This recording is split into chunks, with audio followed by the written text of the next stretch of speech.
اللہ پاک نے اور عقیدوں کی بھی ضرورت ہے اور اعمال کی بھی ضرورت ہے۔ عقیدوں کی درستگی کا بھی ہم سے مطالبہ ہے اور اعمال کے کرنے کا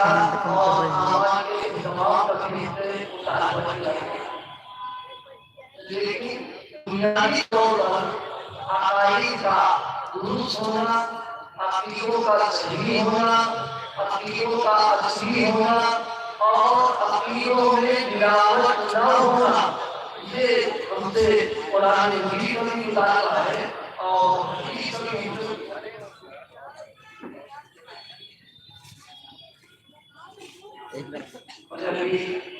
مولانا نے کہا کوئی میں کمزور آدمی ہوں، میری کمزوری کی رعایت کریں، اس لیے کہ زیادہ آپ بیانات کر رہے ہیں لیکن موبائل وغیرہ مجھے سے آپ کو کیا صحیح ہے کہ اگر آپ نے ہم کو موبائل میں لے بھی لیا تو کیا آپ کی روزی میں برکت ہو جائے گی یا کاروبار میں ترقی ہو جائے گی یا آپ کی ضرورت پوری ہو جائے گی؟ اس سب چیزیں جو ہے اس سے بچنے کی کوشش کرنا چاہیے۔ اس لیے ہم آپ حضرات سے جب تک میں یہاں بیٹھا ہوں آپ سب حضرات سے بھی آج جانا رہا صاف نہیں دکھ رہا ہے، بالکل سمجھ میں نہیں آ رہا کہاں کرے گا وہ نہیں ہے۔ ہم کو لگا آپ ایک بار سوئچ آف کر کے ابھی کیا نا آن کیا نا ویڈیو کے دوران ہٹا ہے نا ڈارکنیس، ایک بار کاٹ کے ویڈیو اپلوڈ کر دیجیے اور کاٹ کے سوئچ آف آن کر کے تب کیجیے، تب کیمرہ سے فریش ہوگا، ڈارکنیس سے بات ختم ہو جاتا ہے۔ کوئی ملاوٹ نہ رہے، یہ ہم سب کی ذمہ داری ہے۔ اگر عقیدے کے اعتبار سے بگاڑ پیدا ہو گیا، خرابی پیدا ہو گئی، عقیدوں میں اگر ملاوٹ آ گئی، کمی پیدا ہو گئی، یاد رکھیے جتنے اعمال ہیں یہ پھر اعمال ہمارے لیے کارآمد نہیں ہوں گے، اعمال کا کارآمد ہونا اور اللہ کے یہاں اس کا قبول ہو جانا اس کی بنیاد عقیدے ہے۔ اس کو میں عمل کرنے کے لیے جس درخت کی جڑ سڑ جائے، خراب ہو جائے، اس میں کیڑے لگ جائے تو ظاہر ہے کہ اس درخت کا وجود ہی بدلنے کا طرف ہو جائے، وہ درخت سوکھ جائے، اس کے اندر پاپاراٹی سیل کریں پھول آئیں گے، اس کی طاقت بھی ختم ہوگی اور اس کو ایندھن بنا دیا جاتا ہے۔ بالکل اسی انداز پر اگر عقیدوں میں ذرہ برابر بھی کمی اور کوتاہی پیدا ہو گئی تو خوب اچھی طریقے سے دیکھنے لگیے، جڑ کے سوکھ جانے کے بعد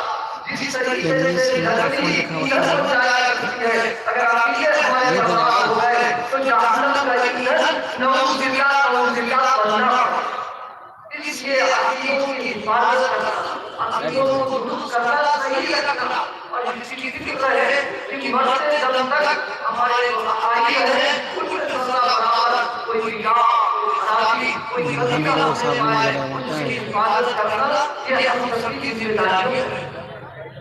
عقیدوں کے تعلق سے یہ بات یاد آ رہی ہے، قرآن مجید نے کئی جگہوں پر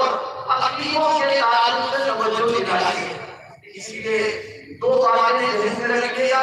اعمال کو برباد کر دینے والی دو چیزیں ہیں، ایک بدعقیدی ہے اور ایک بدنیتی ہے۔ اگر عقیدوں کا بگاڑ ہو گیا اعمال خراب ہو جائیں گے، عقیدے اگر درست ہے لیکن بدنیتی اگر پیدا ہو گئی ہے تو وہ اعمال بھی اللہ پاک قبول نہیں کرے گا۔ تو عقیدوں کے تعلق سے قرآن مجید نے ایک موقع پر حضرت نبی کریم صلی اللہ علیہ وسلم کو مخاطب کر کے فرمایا، قل هل ننبئكم بالاخسرین اعمالا، اے پیغمبر آپ کہیے، بتائیے کیا میں تم کو بتا دوں کہ اعمال کے اعتبار سے کون لوگ گھاٹے میں ہیں، کون لوگ خسارے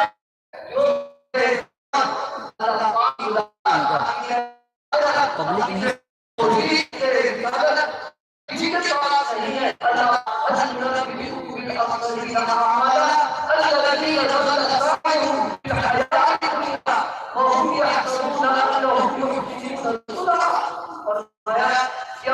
تو ہے نہیں، عقیدوں میں بگاڑ ہے، بہار ہے،